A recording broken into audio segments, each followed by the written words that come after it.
Sarah Ferguson, the outspoken and often outrageous Duchess who can't stop putting her foot in it. This barrel's for me. There's certainly a sense that Fergie liked to have fun, she liked to sort of play jokes, but actually it began to wear rather thin. She's like a sort of steamroller that just keeps going. And her other half, Prince Andrew, the Queen's second son, and by all accounts, her favourite. He was the pin-up boy, if you like, of the royal family. He's the one who got the looks, and he was a good-looking young man. Together, they make up the most controversial couple in the royal family. High-profile problems have plagued them. I can't think of a worse thing than coming down to breakfast and find photographs of having your toes sucked seen by your family. Prince Philip was apoplectic and swore that she must never step across the threshold of Balmoral again. They've reeled from one disaster to the next. They're in a bubble. They've both had so much controversy. It's them against the world. So why has it gone so wrong for this royal couple? Is it about craving attention? At last, I have the turn to talk. All these men around here. Or are they just out of touch? Well, I have to ask the question, what is a reasonable lifestyle? One of Andrew's biggest failings is his singular lack of judgment, and that's bound up in a sense of entitlement and arrogance that he's always had, frankly. Tonight, this is the incredible story of how together Andrew and Fergie have lurched from one scandal to another. This case with Epstein is so serious. This is so much more serious than Randy Andy, Air Miles Andy. And how throughout it all, they've managed to maintain the closest bond. In a way, she's his wife in everything but name. We go behind the scenes to reveal just why they've made so many mistakes. Andy and Fergie go in a little bit head first, and where you or I might think, that's not a good idea, it just doesn't occur to them. In 1986, Britain enjoyed a royal romance. 26-year-old commoner Sarah Ferguson got engaged to Prince Andrew. The polished performance followed hard on the heels of the appearance of a palace official with the universally expected announcement of their engagement mid-morning. It generated intense excitement. Are you jealous of Sarah Ferguson? Yes! Very! Yes! She's absolutely gorgeous. I only wish I was 60 years younger and didn't stand a chance. Inside, the royal couple was showing off the ring. Could I ask you then, Miss Ferguson, do you remember what he said? Absolutely. But I'm not telling you. What went awry with that dashing young couple? And what led to the downfall of the Duke and Duchess? They may not have been royal, but the Ferguson family always had close links to the monarchy. Her father, Major Ron, was polo manager, initially to the Duke of Edinburgh and later Charles. Sarah and Prince Andrew were friends as youngsters. Young Sarah was on the fringes of the royal family, and as children she first came into contact with Prince Andrew. This idyllic childhood was ruptured by the breakup of her parents' marriage. Her mother Susan, a former society beauty, caused a stir when she ran off to Argentina with a dashing polo player. Fergie and her sister Jane stayed with their father. The last big conversation she had with her mother before she went was her mother didn't like her hair. This is a girl of 12, and she really thought for many years her mother had left because her hair wasn't right. If you think your mother doesn't love you, I think you're always panicked by self-doubt. Sarah's father was terrific, but obviously he wasn't a housewife, and he wasn't great at cooking. He did master scrambled eggs, and they would just eat eggs out of a saucepan because he thought, well, what's the point of, dirtying all the plates? After her emotionally difficult teenage years, Fergie moved to London and shared with friends. Will there be an announcement this week? Her flatmate adored her. Sarah Ferguson's flatmate, Caroline Beckwith-Smith, is on holiday in Barbados. Just great fun, really, and interested in lots of things. Fergie threw herself into London life.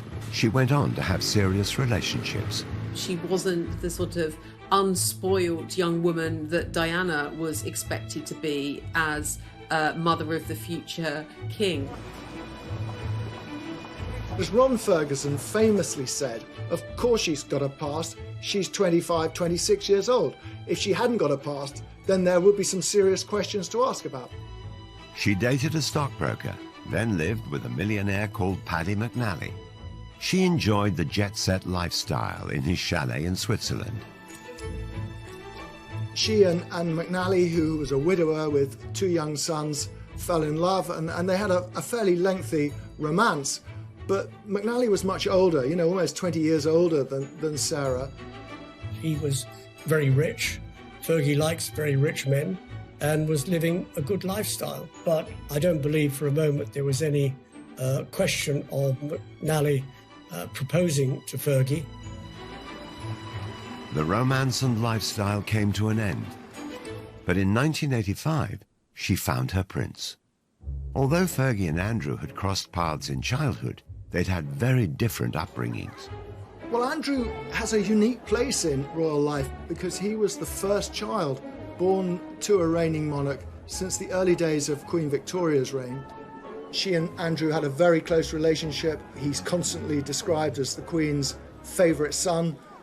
They are extremely close, and in a way closer than Charles and Anne ever were.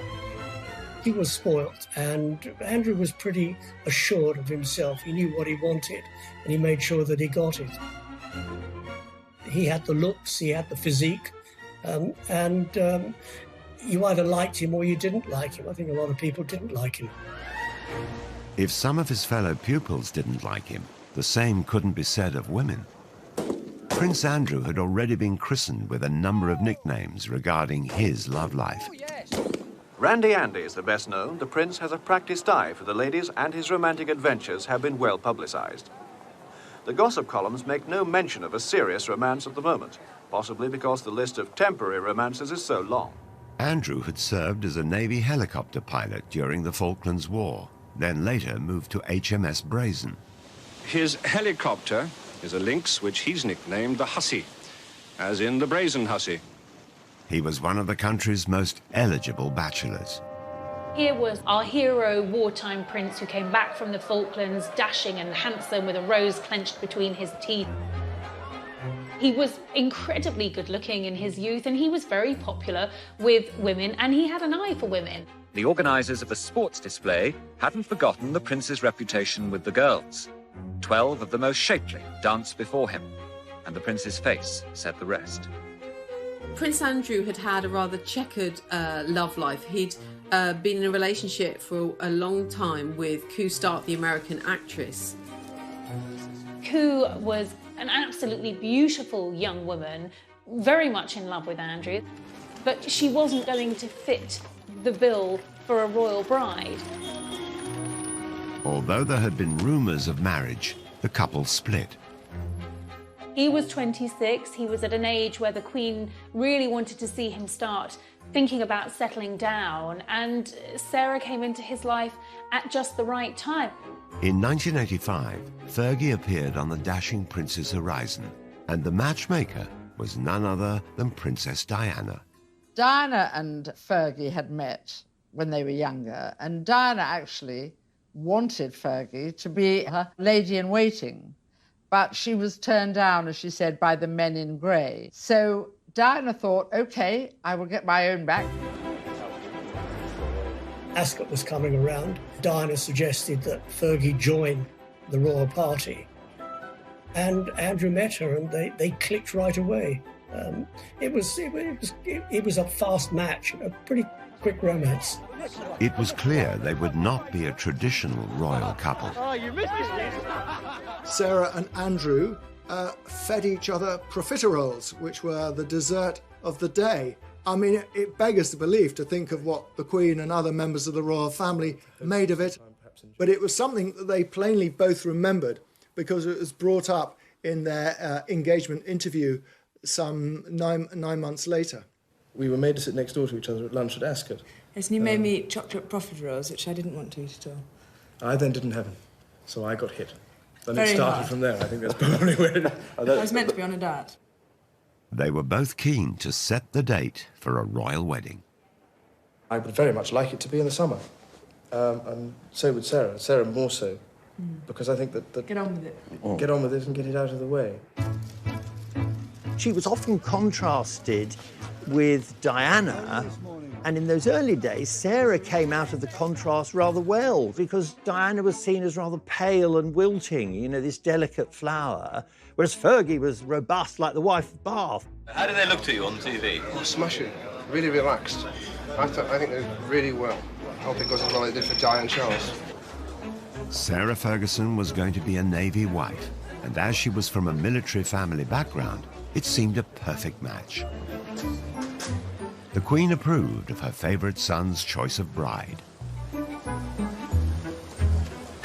Westminster Abbey, the focus of attention tomorrow, and where today the more intrepid spectators have already staked out their patches to get a good view.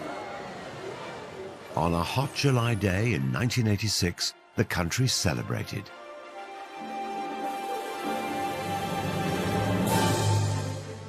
Fergie's 17-foot train had the initials A and S intertwined and sewn in silver beads.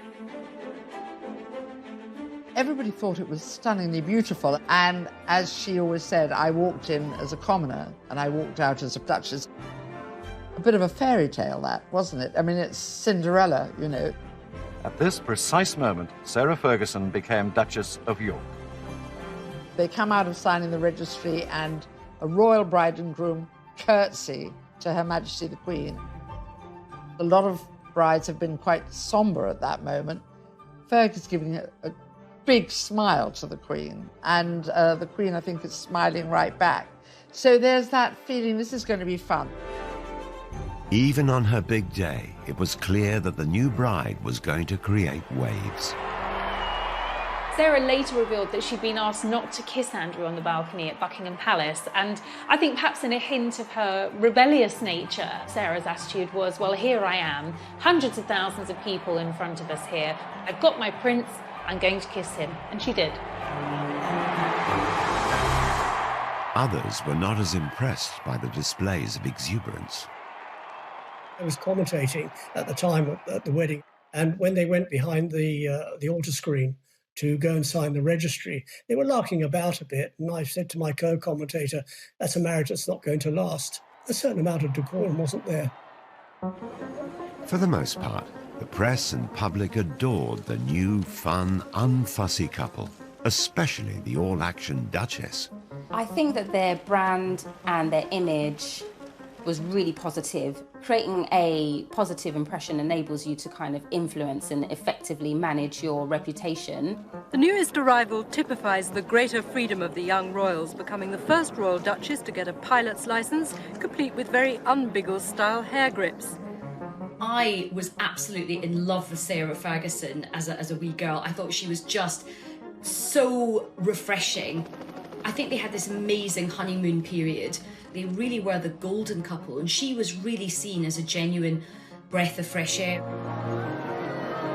The Yorks weren't just a hit at home. The following year, the couple embarked on a 25-day tour of Canada. Their tour of Canada went extremely well. There were tens of thousands of people pouring out wherever they went. They wanted to see the new bride, they wanted to see the new bridegroom. It was a terrific tour, that tour to Canada, 1987. I was on it, actually, and it was a great privilege to be there. They were hugely popular. They were enthusiastic. I think that's what the public reacted to. They weren't there just to cut the ribbons at the opening of things and say how nice to meet you and have you come far, but actually engage with people.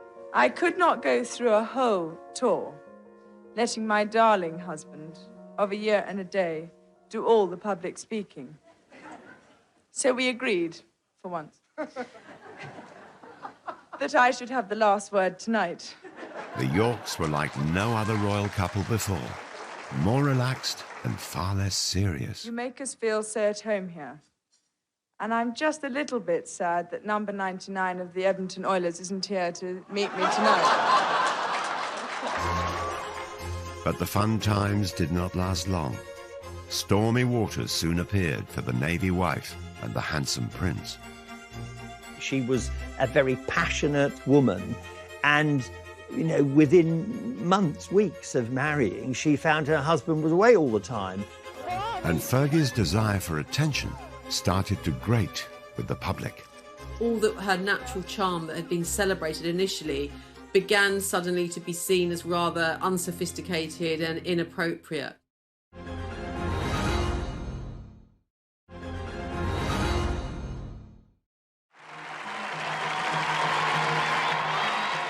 After marriage, Fergie embraced her new life with gusto. Her Royal Highness, the fair Duchess of York, leading forth her heroes on behalf of the International Year of Shelter for the Homeless.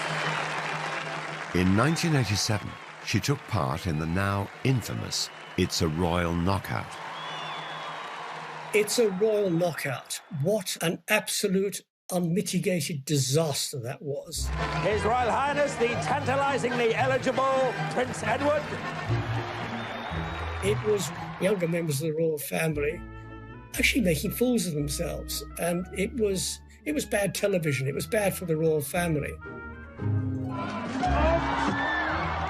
A one-off charity event organised by Prince Edward, it was hosted on the lakeside lawn at Alton Towers. Fergie and Andrew had their own team. Basically, we're the best. We're the best blue bandits there are. And they were with, I remember, Pamela Stevenson, who was a big comedy actress at the time. And it was just crazy. They were rushing all over the place in these sort of medieval costumes, and Fergie was really over the top, sort of shouting and yelling. It was just very, very undignified. Okay, it's Meatloaf's coming in. That really was the beginning of the time, I think, when the public began to question Fergie and what she was getting out of royalty rather than what she was putting into it. Like many others of the time, she was mocked mercilessly on the satirical puppet show Spitting Image. Oh, do get a move on, Lurgy, you old slag. It's been well over an hour. I know, sausage, but I'm putting on my makeup. They very much heightened some of the tropes about her. So, they made her hair very, very red, and they really accentuated her freckles. And they also, rather cruelly, made a big issue about her weight. Get your royal T-shirts here. 4 sizes, small, medium, large and Fergie.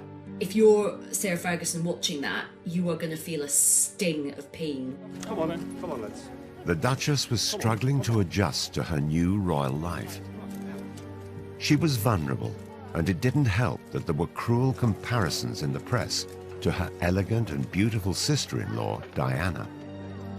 Sarah's always had a weight problem. It goes up and down with monotonous regularity, and the media always drawing comparisons between Fergie and Diana. Diana looking very sort of slim, beautiful.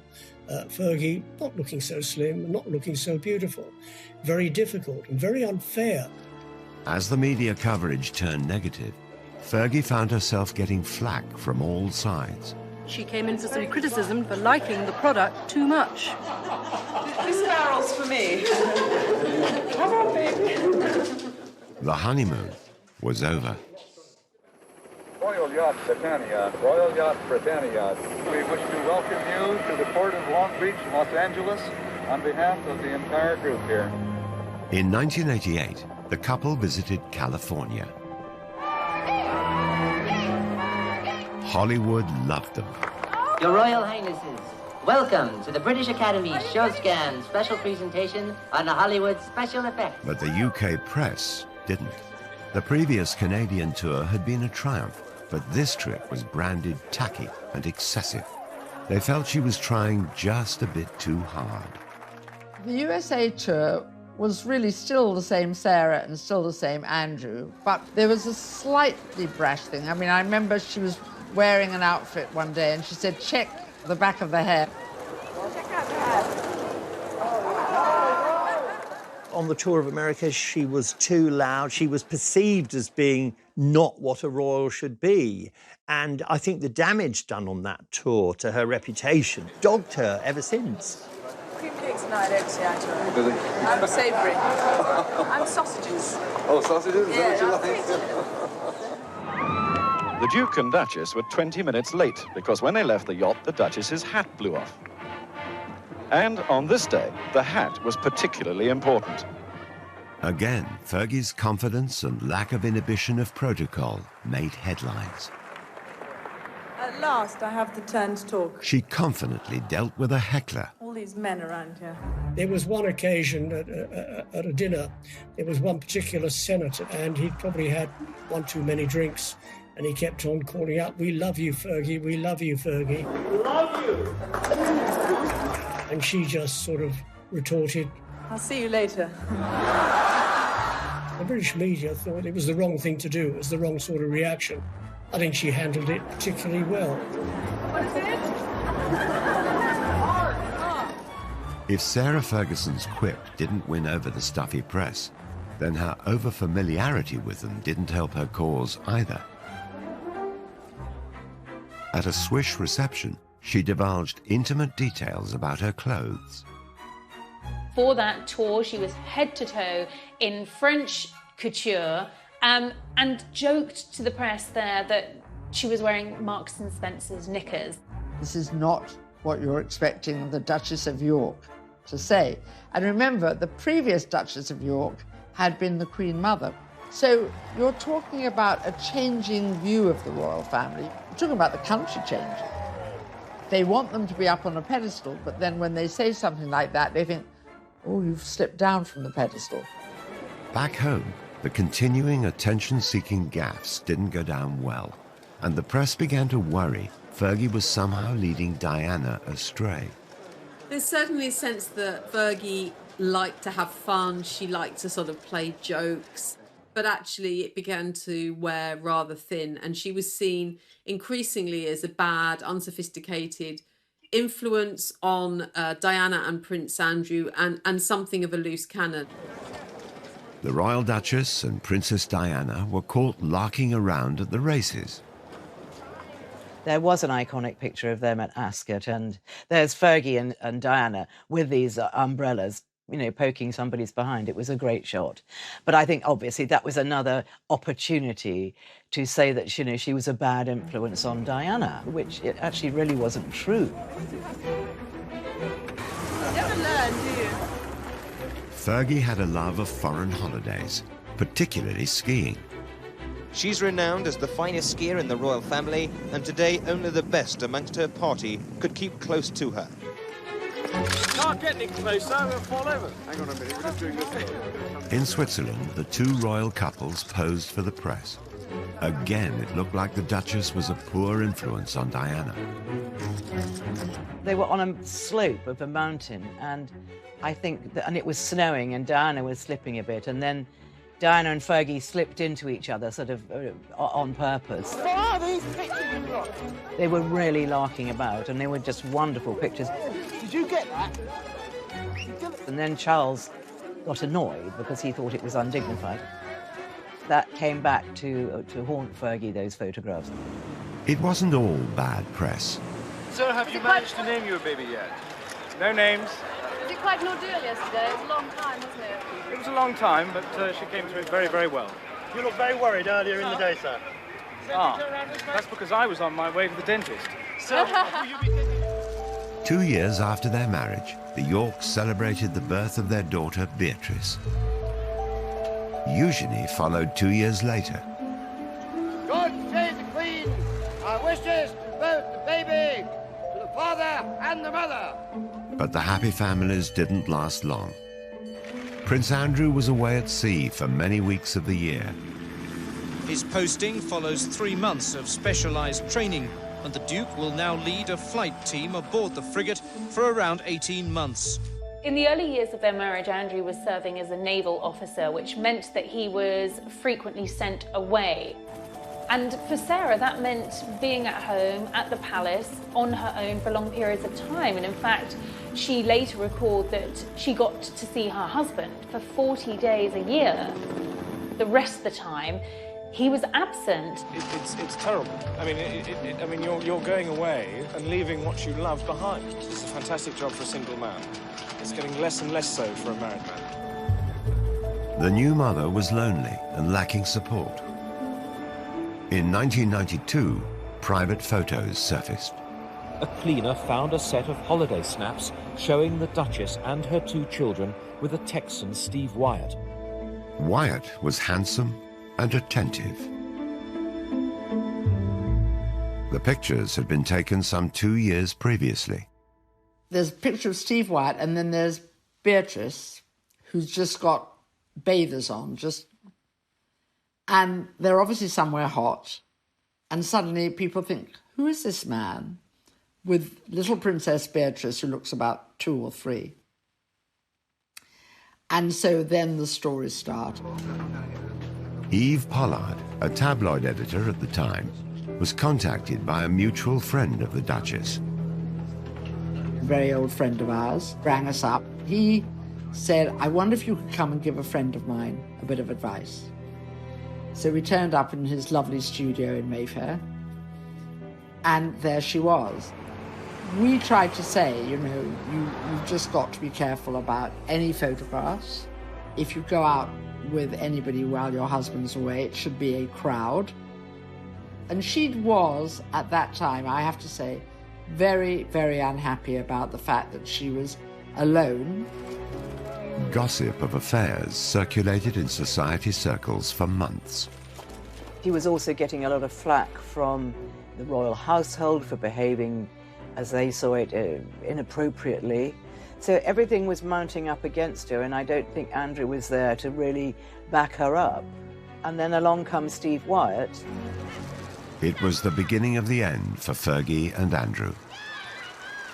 The announcement that the Duchess of York had initiated discussions about a separation from her husband came as she arrived to pick up their daughter from school. In March 1992, the couple split. Fergie was soon spotted with another American, John Bryan, a friend of Wyatt's and her financial advisor.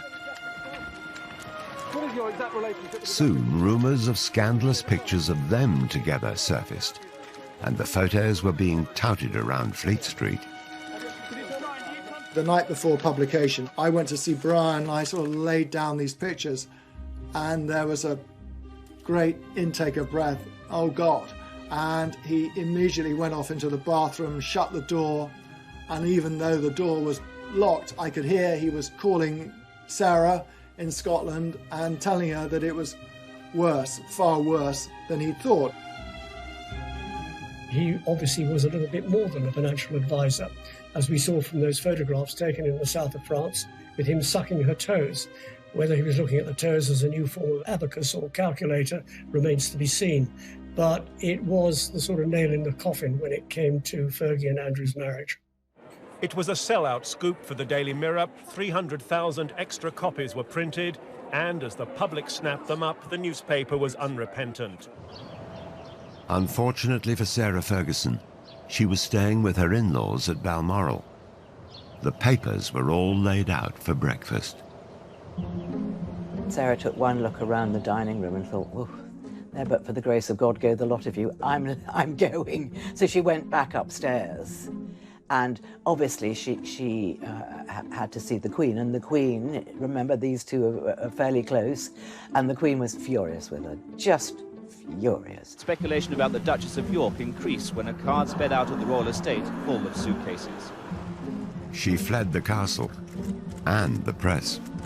No longer the luxury or privilege of an aircraft of the Queen's flight, for the Duchess just an ordinary scheduled flight to Heathrow. It spelled the end of Fergie's life as a royal, and that was absolutely devastating for her. It was never how she had expected things to turn out. The most important thing for me at the moment is to keep a low profile, work hard, and make sure that I continue to find cures and to help people as much as possible. With no wealthy husband, how was she going to live? The debt soon racked up. I wouldn't say she'd go anywhere for a hot meal, but she was prepared to put her name to all sorts of things, which royals hadn't done. She needed money fast. I tend to attract a bit of attention. Her solution for bringing in the cash Cheers. was a flashy one.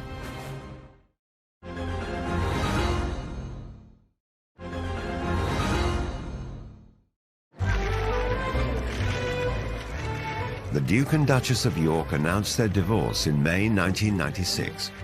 By August that year, Sarah Ferguson was no longer able to use the title Her Royal Highness.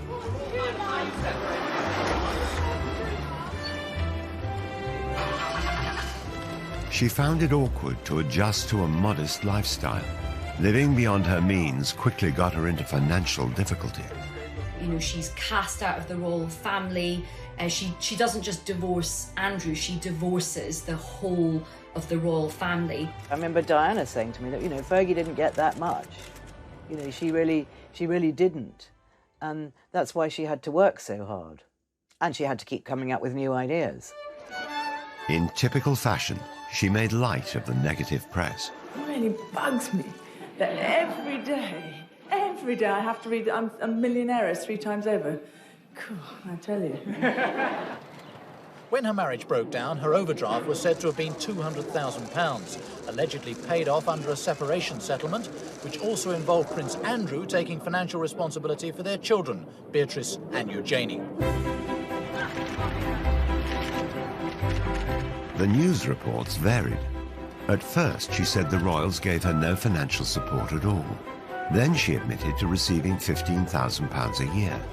It was then reported that the divorce settlement from Prince Andrew was worth several £million. Later, it seemed to emerge that actually she had a settlement around sort of £3 million. So I think it's likely that the divorce settlement was much more favourable than perhaps Fergie initially suggested. We've never known the full details, but we think she was meant to get money to buy a home, but I think probably she was so much in debt by then, she just used the money to pay off her debt. That's what I understand. In 1996, it was thought Sarah Ferguson's debts stood at around £1 million.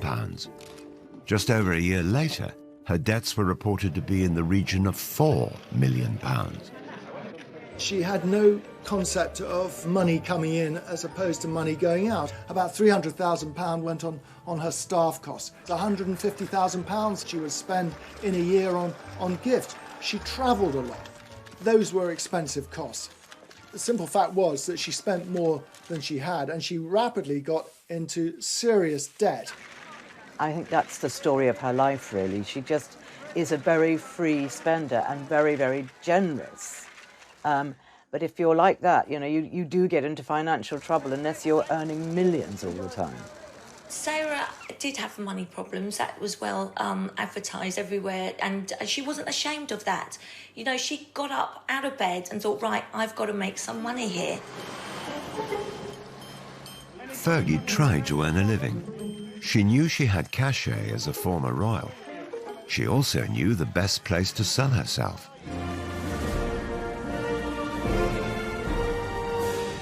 She attempted to rebrand herself in the United States. I'm so unconventional that instead of serving tea, I serve ocean spray granule juice drink. She made this series of cranberry juice commercials for American TV and is said to have pocketed $500,000. It has a distinctive taste that gives you a real zing. No wonder you Americans threw that tea into the harbour. The Americans, God bless them, they love people with titles. If you're a lord, well, yeah, you're pretty good. But if you're a duchess, wow, you sort of hit the jackpot. She'd been married to the son of the Queen and was prepared to endorse brands. So for PR companies in the States, their Christmases had come early.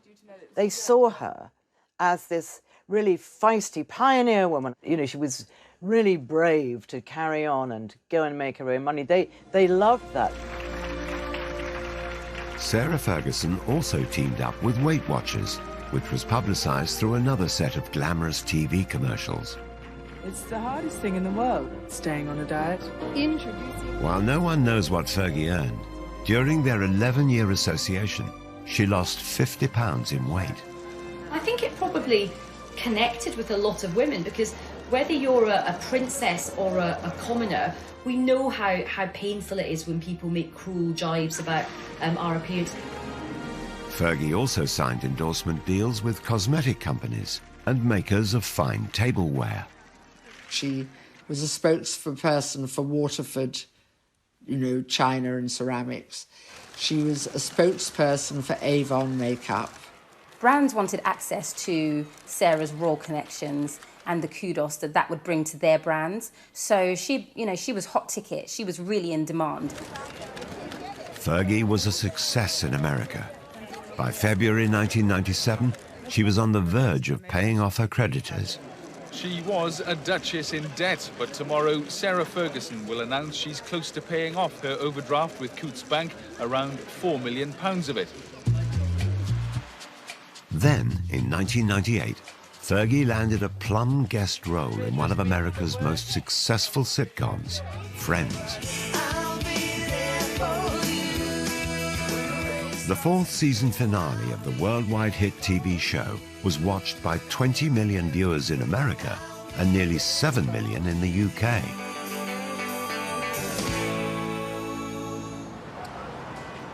Filming brought the Friends cast to London for a major wedding storyline. The character Joey photographed Chandler outside Westminster Abbey. Then who should turn up among the stars but the Duchess of York? They may call it a bit part in the business, but she could have been paid as much as £900 for an hour's performance. Jay says you don't really like his hat, but I think it's kind of dashing. The fact that Sarah famously appeared as herself on an episode of US TV sitcom Friends, I think was a key positive moment for her. Appearing on the episode of Friends for some people would be the ultimate kind of cult appearance, and I'm sure her daughters thought it was amazing. Fergie, baby! But, this was not becoming of a former royal princess to appear on, an American sitcom. Of course, really, if she'd had any kind of royal status, she certainly wouldn't have been allowed to have performed in Friends. I think actually out of all the TV projects that she did, the British public warmed to her for doing this one. This wasn't hugely embarrassing. Even so, Fergie had profited from her royal status. The royals put their names to organisations and charities. Sarah was using it to make money, which upset the royals terribly. Making money from her royal status was one thing, but Fergie went a step further and cashed in on the story of her royal private life. The fact that she went out into the commercial world, as long as she wasn't besmirching the royal family, wasn't trading on secrets and telling stories out of school, that they had to live with it. But as soon as you start sort of saying things that patently aren't true, then that is upsetting. Sarah Ferguson published her autobiography, My Story, in 1996.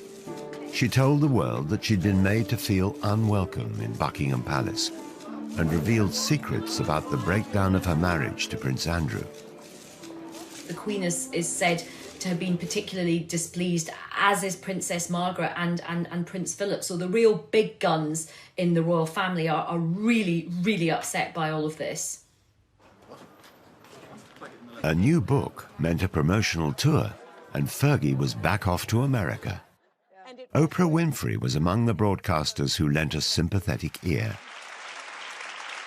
You're sitting in the palace and you felt a sense of hatred for yourself. That doesn't compute in our Princess Cinderella Duchess mind. You understand? Okay, so that is the fairy tale. It is the fairy tale. But then comes the realism that you actually you didn't marry to get the fairy tale. You married a man. You fell in love and you married the man, and then you've got to come to terms with the fairy tale. Now, there was a certain amount of sympathy for her in the United States. Poor Fergie, whinging about how she was badly treated at Buckingham Palace, which is a bit rich, but Buckingham Palace weren't going to react to that. So when you moved into the palace, were you surprised? I mean, the way you described your, I'm sure, as you describe it in the book, I'm thinking it's a little dark room down the hall at Buckingham Palace. Yes, it's on the second floor. It's all burgundy and very dark. And the light bulbs are only 30 amps, so they don't put any light. Not only was she cashing in on her own royal status, she was lifting the lid on being inside the royal family, letting the public in, and that's a big no-no. Despite selling her royal secrets, Fergie remained on good terms with Prince Andrew. His active service in the Navy was coming to an end, and a new, controversial chapter in his life was about to start. Since 1997, he's worked in London for the Navy's diplomacy unit. Now that he's on Civvy Street, Andrew is going to be a roving ambassador promoting British trade overseas. Fergie's ongoing quest to make money played out in the media. But there were more PR disasters on the horizon, and this time, a scandal of epic proportions.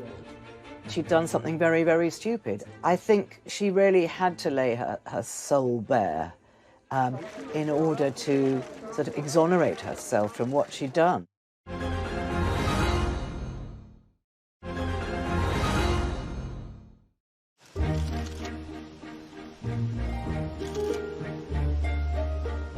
Though Prince Andrew and Sarah Ferguson were no longer married, they maintained a close friendship after their divorce. They always stayed friends, which is, I know people don't get it and say, how is this? This is very unusual, and it is rare, but it's a very special relationship, and they get on extraordinarily well. They have the same sense of humour. In 2008, Fergie moved in to share Andrew's home, the Royal Lodge in Windsor. Their friendship has intrigued royal watchers. They're the couple who, you know, they might not have the label of being husband and wife, but they're definitely kind of soulmates, I think. Soulmates, whose friendship brought its own problems. The next disaster to hit would rock not only Andrew and Fergie, but the whole royal family. The fake sheikh was called Mazir Mahmoud, who worked for the News of the World. He kept saying he wanted to meet Prince Andrew, and he would pay her $500,000 if she could fix that. Posing as an Arab businessman, Mahmoud had played out hundreds of undercover stings on high-profile personalities since the early 90s.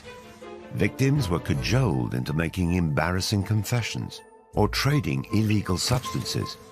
The fake sheikh operations were often criticized as entrapment. You would do these meetings at the Savoy, the Dorchester, all these glitzy places, and, you know, so many celebrities and other royals got stung by him. Fergie was likely targeted because of her well-publicized money problems and her friendship with her ex-husband. By 2010, Prince Andrew had retired from his successful naval career and had a new role as a special trade envoy for Britain. Okay, of course. So you need 500,000 in... Yeah, but that's in wire transfer. That has to be wire transfer, I mean, obviously. The News of the World set up a sting to secretly record Fergie. Despite the grainy and low-quality footage, she can be heard offering access to Prince Andrew. It's £500,000 when you can, to me, open doors. Big Prince Andrew? Yeah. Is that a deal? Yeah. What she was proposing and what she was saying she could do, and using Prince Andrew basically to shake down some money from a man who she thought was a very rich foreign investor, but in fact was an undercover journalist. It's one thing to be, you know, trading off the fact or the fact that you had once been a member of the royal family. But what is not really appropriate is the fact that you're no longer a member of the royal family, that your ex-husband has a sort of governmental ambassadorial role, and you're offering access for huge amounts of cash. Prince Andrew knew absolutely nothing about what was going on. This is something that Fergie had arranged all by herself and was going to present it as a fait accompli. But, you know, you don't sell a member of the royal family for cash. But the fake sheikh had caught far worse on camera. After agreeing she would be paid her £500,000 fee by wire transfer, Fergie was seen accepting a cash deposit of just under £30,000. She left the ill-fated rendezvous with the suitcase containing the cash. She'll give it back, but her reputation is in tatters. When you looked at it, she was obviously distressed, she was smoking, she was drinking, and he was there with this sort of suitcase of money. I think out of all of the embarrassing deals, this was the most serious. Andrew had no option but to completely distance himself from this. It was very embarrassing for the royal family. In 2016, the fake sheikh was himself exposed as a lawbreaker. He was found guilty of perverting the course of justice after tampering with police evidence. Did you lie to get a front-page headline? What do you say to that, Mr. Mahmood? What's your reaction? Mahmoud was convicted and sentenced to 15 months in prison. But his sting on Fergie had done its damage. She apologised to the Queen, she apologised to Prince Andrew, and she's got this extraordinary ability to bounce back. And she did bounce back. Prince Andrew, stood by her, and it was Andrew who sort of came to the rescue and set up a programme whereby Fergie could repay some of the debts, and that's how Fergie got through that episode. Fergie made a public apology. Fergie had to try and defend herself, and in typical Fergie fashion, she went onto the networks to do it. She went onto the Oprah Winfrey Show and reflected with Oprah on what had happened. They watched a playback of the entire fake sheikh video before Fergie made dramatic revelations about her state of mind. Because I was in the gutter at that moment. So I know exactly, I'm very aware of the fact that I'd been drinking, that I was not in my right place. People love Oprah, and I believe that by speaking to Oprah, Sarah felt that it could have a positive impact on her. She really had to lay her soul bare in order to sort of exonerate herself from what she'd done. And it was extraordinary that she did it. It was a very, very brave thing to do. But then she'd done something very, very stupid. It was kind of like the ultimate collision of a royal and reality television. So, of course, people loved it in America. You have to respect her for that, because that really takes guts to be able to do that. I think I'm authentically myself sitting here right now, and I'm going to give it a good shot. Somehow or other, she managed to turn the tables. I don't think she meant it to be, but it turned out to be an absolute masterstroke. In the years following the fake sheikh scandal, Sarah Ferguson claimed she'd lost around £40 million worth of earnings from cancelled celebrity engagements because her reputation was so damaged. She started legal proceedings against the owners of the News of the World, but it's reported that after 3 years, she abandoned her case in 2019. It's unfortunate that she was caught in a sting, but not the first one to be caught in a sting, and certainly probably won't be the last one. She realised very quickly that she was up against some serious legal opposition, and that if it went against her, the costs could have run higher and higher. So sensibly, she dropped the case. Despite the constant gaffes and disasters, Sarah Ferguson was still close to Prince Andrew, each still supportive of the other.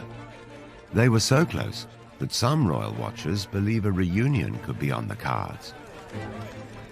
I think Sarah and Andrew are together as a couple. I just don't think they could be apart from each other. And I do see them getting married again. I really do.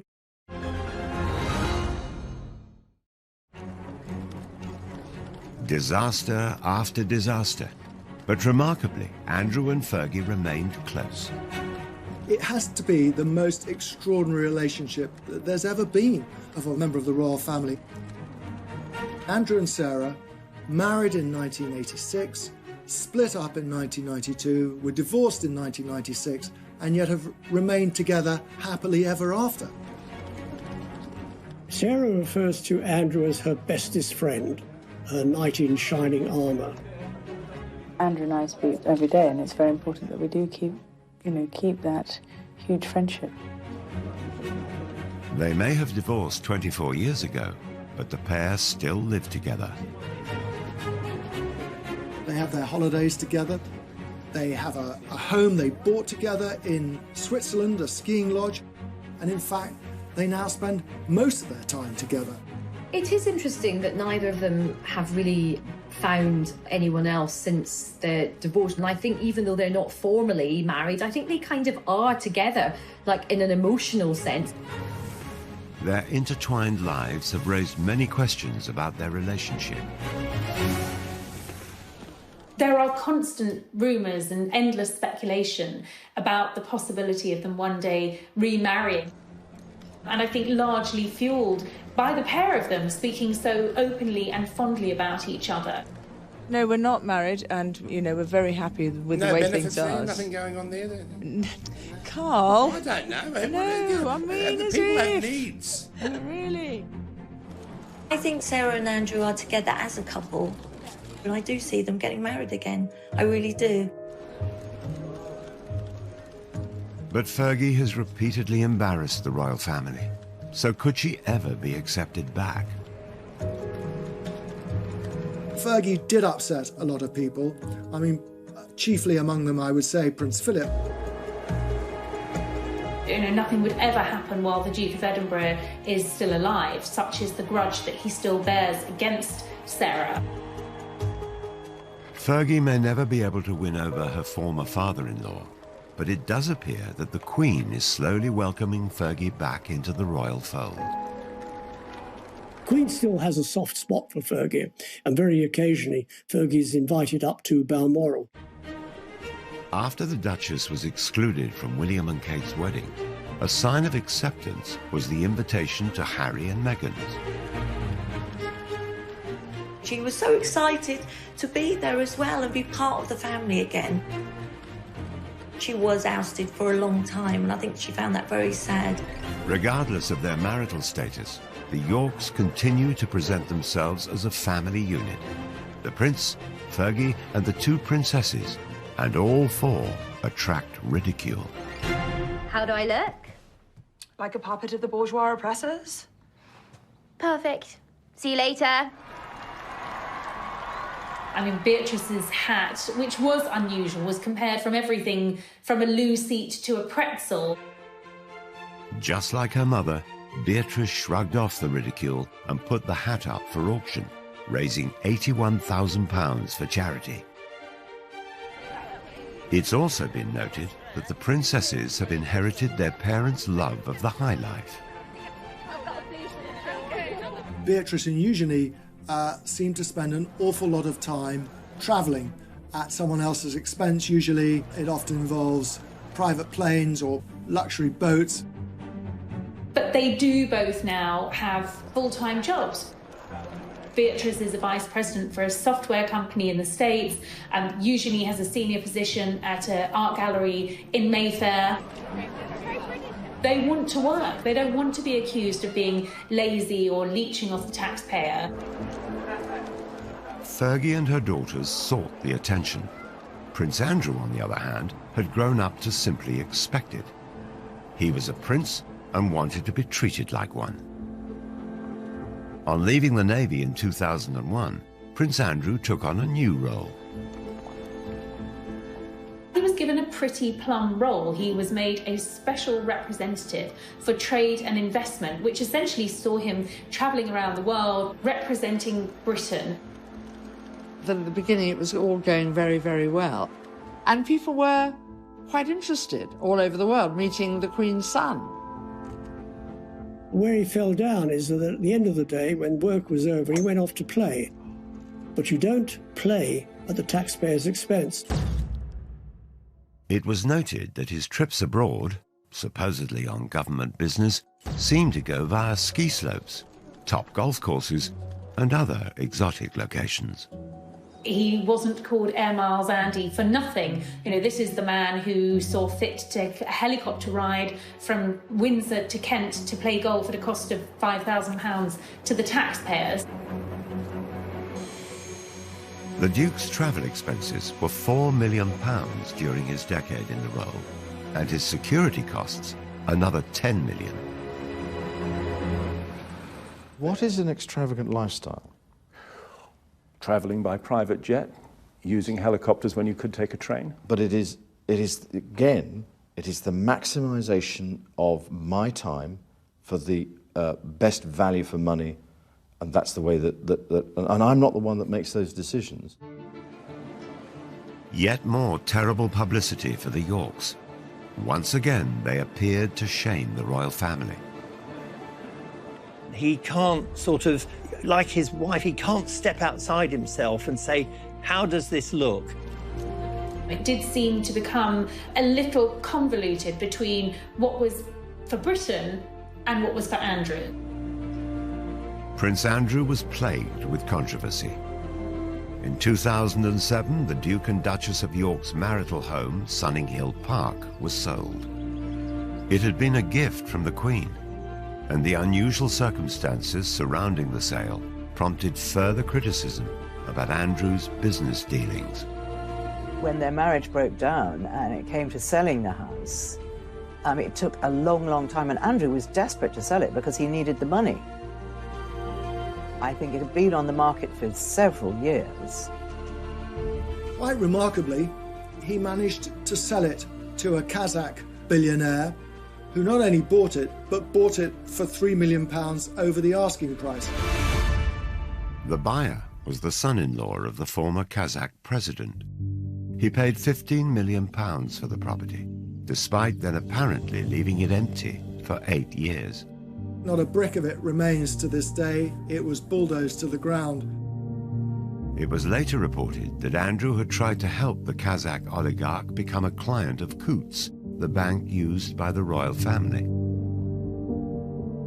And the controversy kept on coming. It appeared that the prince simply didn't care what people thought.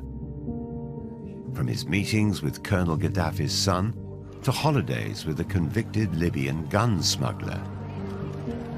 He seems to delight in these relationships, and it is said it's because he's very much drawn to power and wealth. But one of Andrew's friendships would prove more damaging than them all. I mean, this is so much more serious than Randy Andy, Air Miles Andy. This is a criminal case.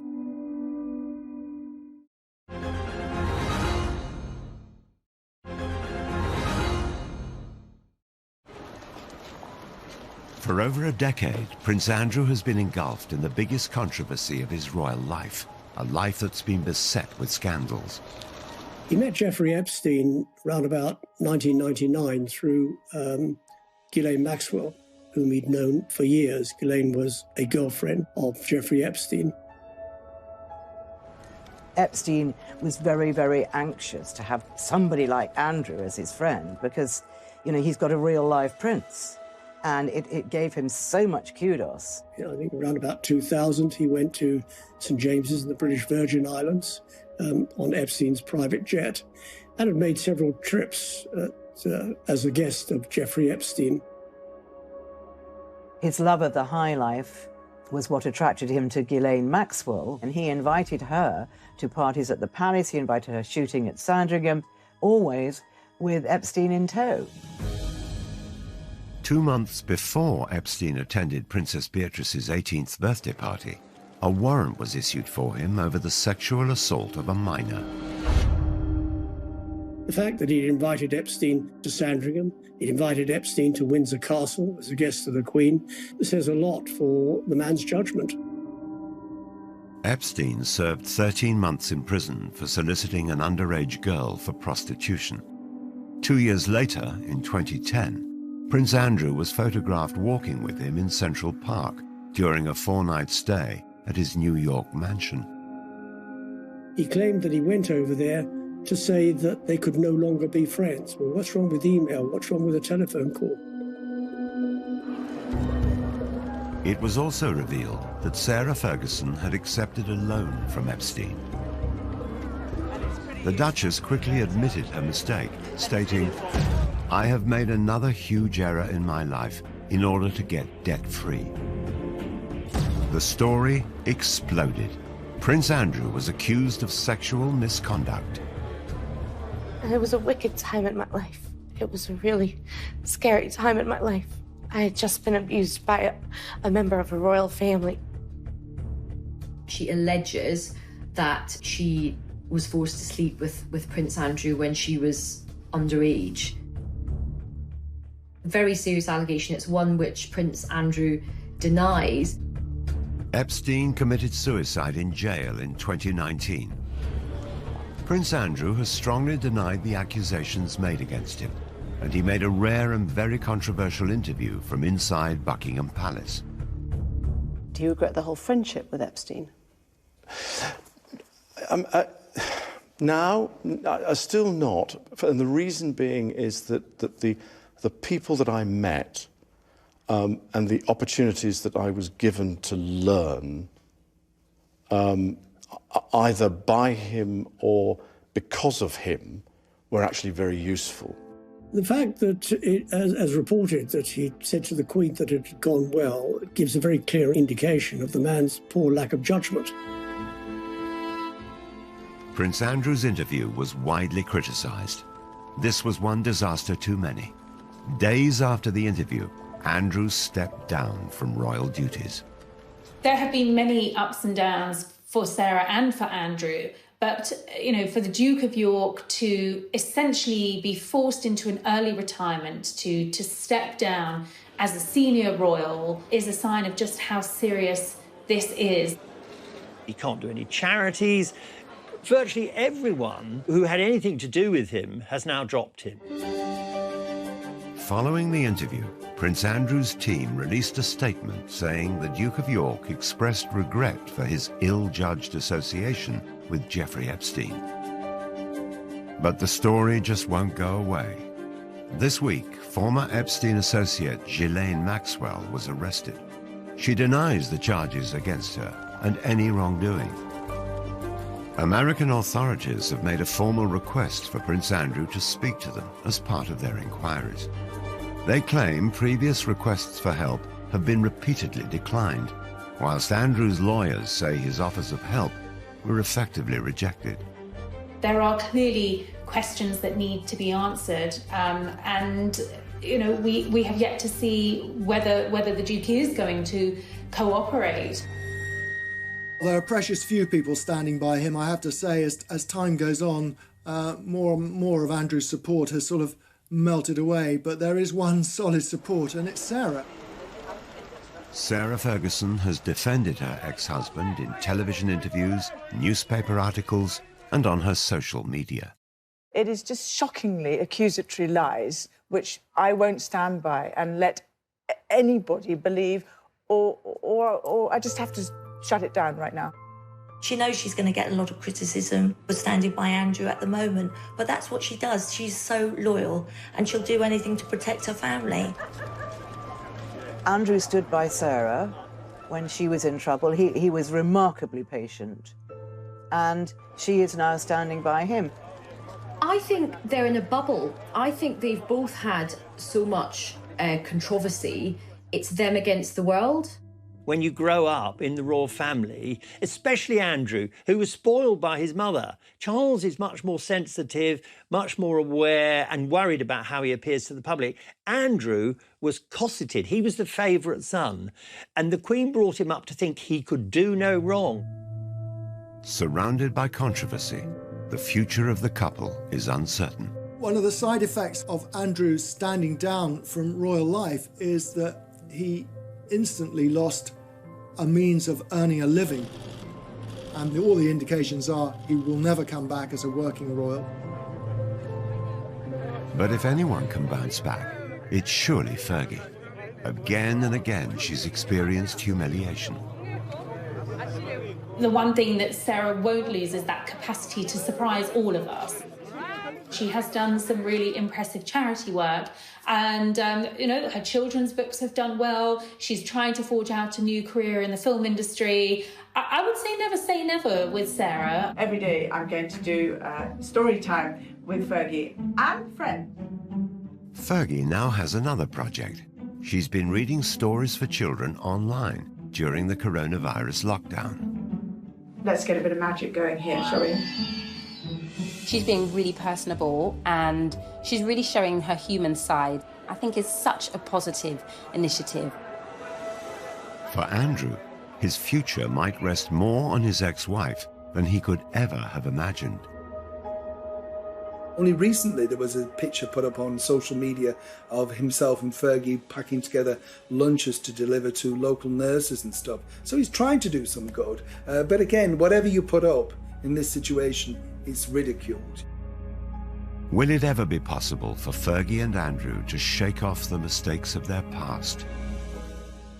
The scandal from Prince Andrew and Jeffrey Epstein is so toxic, and I do feel that is going to kind of tarnish her, and the fact that she's still so close to Prince Andrew, I think that is going to have quite a limiting effect on big future sort of commercial projects. The story of Andrew and Fergie is a sequence of disasters. She sought out attention and indulgence she just couldn't afford. He mistook deference for friendship, his judgment clouded by his status. Throughout, there has been one constant.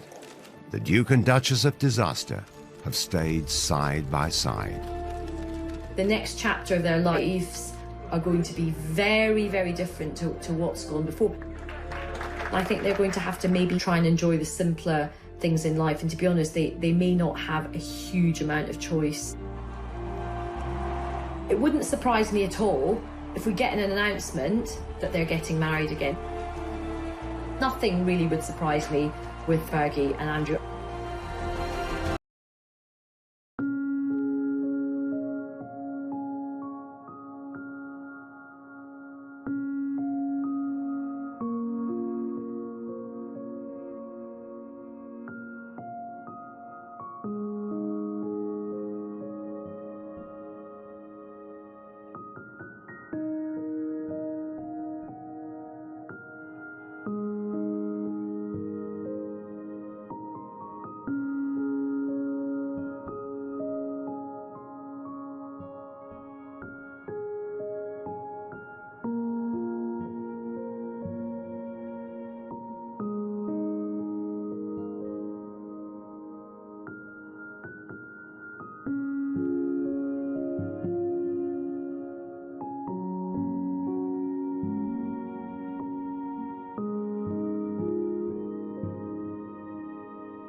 In a sort of a sense of entitlement and arrogance that he's always had, frankly. Tonight, this is the incredible story of how together Andrew and Fergie have lurched from one scandal to another.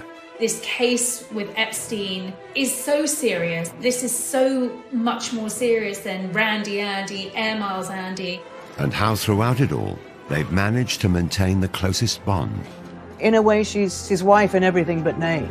We go behind the scenes to reveal just why they've made so many mistakes. Andy and Fergie go in a little bit head first, and where you or I might think that's not a good idea, it just doesn't occur to them.